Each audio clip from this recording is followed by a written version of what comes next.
Thank you so much for taking time out to have a chat. We're obviously here to talk about your work with Strange Darling. I think this is a film that you were involved with quite early on, right? Think I was probably like the second or third person to read the script, which is very unusual for someone doing the music for a film. So yeah, I think I spent like months driving to Topanga and days in editing on it. It's yeah, I've been there since the creation of our little demon spawn.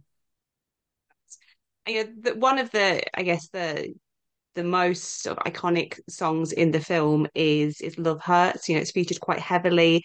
How did you go about, reversioning a familiar song and making sure that it worked for the film?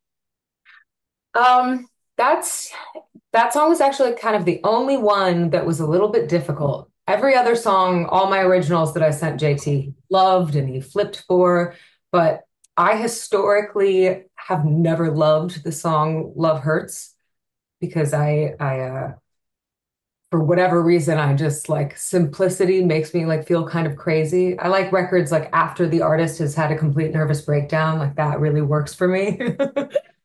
So it was hard for me to figure out how to approach this song that I've never really like related to or understood. And I recorded a completely different version of it where I tried to kind of rearrange it and totally reimagine it. And JT just said, like, listen, you gotta trust me here. We want that sort of the feeling of that Emmy Lou and Graham version.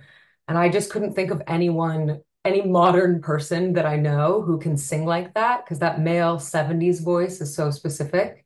And I had just watched Nashville again, the Robert Altman film.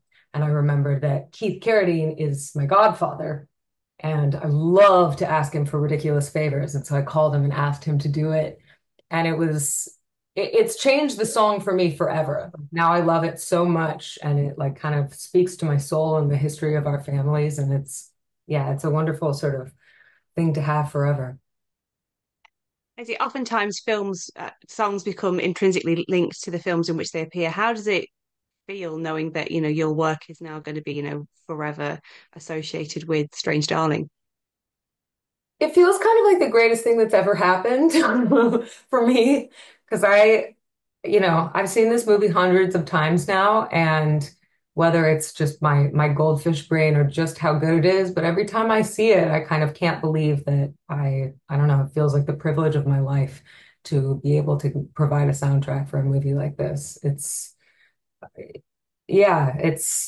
such a different thing writing music in a vacuum. And I found it very difficult in modern times where everything is very, very bad to be able to write about anything, because how do you? And so being able to sort of score, the tenets of a completely different world is kind of a dream for me.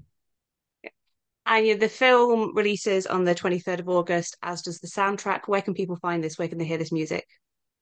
You can find the soundtrack August 23rd on all streaming platforms. Vinyl will be available for pre-ordering. It will be out in the fall. And yeah, it'll be everywhere, baby. Nice. Well, thank you so much for your time and best of luck with the soundtrack release. Thank you.